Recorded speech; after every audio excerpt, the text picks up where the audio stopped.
जी हाँ, चलिए आज हम एक बहुत ही अच्छे पाठ का वाचन करेंगे, यानी एक बहुत ही अच्छा पाठ पढ़ेंगे जिसमें बहुत ही एक अच्छी ज्ञानवर्धक नैतिक कहानी बताई गई है। एक बड़े ही महापुरुष के बारे में, उनके बचपन के बारे में, उनकी ईमानदारी के बारे में इस पाठ में बताया गया है। तो चलिए इस पाठ का वाचन करते हुए, नहीं पढ़ते हुए आगे बढ़ते हैं, समझ लेते हैं। देखिए, वर्षा के दिन थे। एक बालक गंगा के किनारे उदास बैठा था।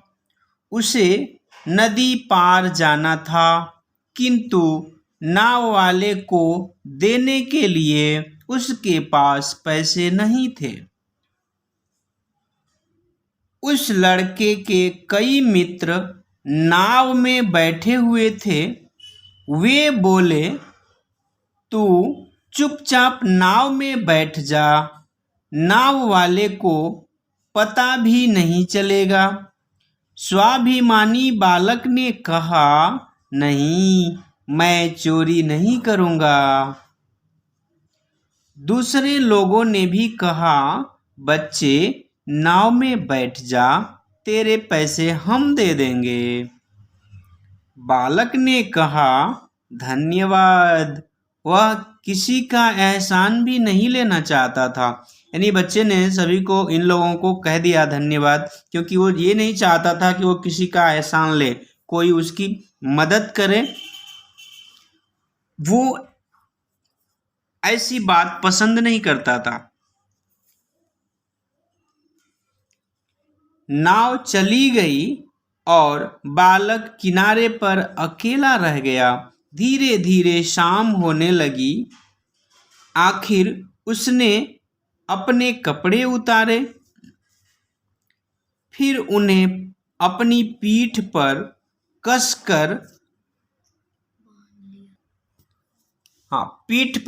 कसकर बांध लिया, जैसे कि आप यहाँ देख रहे हैं चित्र में, और गंगा में कूद पड़ा। देखते ही देखते वह तैरकर दूसरे किनारे जा पहुंचा। यानी वो उस जलाशय को, नदी है या तालाब, पार कर गया। अब चूंकि यहाँ पे कहा गया है गंगा, तो गंगा नदी है जिसे वो बच्चा तैरते हुए पार कर गया। क्या तुम जानते हो यह स्वाभिमानी और साहसी बालक कौन था? यह था नन्हे, जो आगे चलकर भारत देश का प्रधानमंत्री बना। प्रधानमंत्री यानी प्राइम मिनिस्टर, पीएम, और लाल बहादुर शास्त्री के नाम से प्रसिद्ध हुआ। यानी बचपन का नाम है इनका नन्हे, जो बड़े ही ईमानदार और परिश्रमी व्यक्ति थे, लाल बहादुर शास्त्री। लाल बहादुर शास्त्री का जन्म 2 अक्टूबर 1904 ईस्वी को हुआ। बचपन में ही उनके पिता की मृत्यु हो गई थी। यानी जब ये अभी छोटे थे तभी इनके पिता का स्वर्गवास हो गया। अनेक कष्ट सहते हुए वे आगे बढ़ते गए और अपने गुणों के बल पर, यानी अपनी अच्छाई के बल पर, मेहनत के बल पर भारत के प्रधानमंत्री बने। उनका रहन सहन सादा था, यानी सिंपल लाइफ, बड़े साधारण तरीके से वो जीते थे, परंतु विचार बहुत ऊंचे थे। यानी उनकी सोच बहुत ऊंची थी। गलत काम करना उन्हें पसंद नहीं था। उनका शरीर कमजोर था, किंतु उनकी आत्मा बलवान थी। ध्यान दीजिएगा, कोई भी काम जब हिम्मत से करेंगे ना, तो आप उस काम को आसानी से कर लेंगे। इसलिए ध्यान रखिए, कभी भी हिम्मत नहीं हारना चाहिए। वे सच्चे, परिश्रमी, निडर मतलब किसी से डरते नहीं थे, और ईमानदार व्यक्ति थे। हमें भी ऐसा ही बनना चाहिए। 10 जनवरी सन 1966 को इस महापुरुष यानी लाल बहादुर शास्त्री जी का देहांत हो गया। ठीक है, देहांत हुआ। युगों तक न केवल भारत के लोग बल्कि सारी दुनिया के लोग उन्हें सम्मान से याद करते रहेंगे।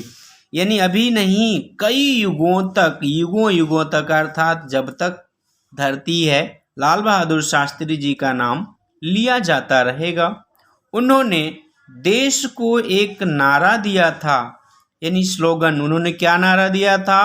जय जवान जय किसान, जो सदियों तक गूंजता रहेगा। कह रहे कई सौ क्या हजारों लाखों वर्षों तक, जब तक धरती रहेगी यह नारा जो है गूंजता रहेगा। लोग इस नारा को अपने जबान पर रखेंगे। तो चलिए आज हम इस पाठ के बारे में, यानी बहुत ही अच्छे पाठ और एक महान व्यक्तित्व के बारे में जाने हैं। लाल बहादुर शास्त्री जी जो बड़े ही ईमानदार पुरुष थे, बहुत ही परिश्रमी थे। ये किसी का एहसान नहीं लेना चाहते थे, मेहनत करना चाहते थे। चोरी इनको पसंद नहीं, यानी कोई भी गलत काम इनको पसंद नहीं था। हमें भी ऐसे ही बनना चाहिए जिससे कि देश समाज में हमारा नाम हो और लोग हमारी इज्जत करें, सम्मान करें। इसी के साथ हम आपसे विदा लेते हैं, फिर कुछ नया लेकर आपके साथ प्रस्तुत रहेंगे। एक बात ध्यान रखिएगा, आपके किसी भी कार्य से किसी को कोई कष्ट ना हो। धन्यवाद। जय हिंद, जय हिंदी।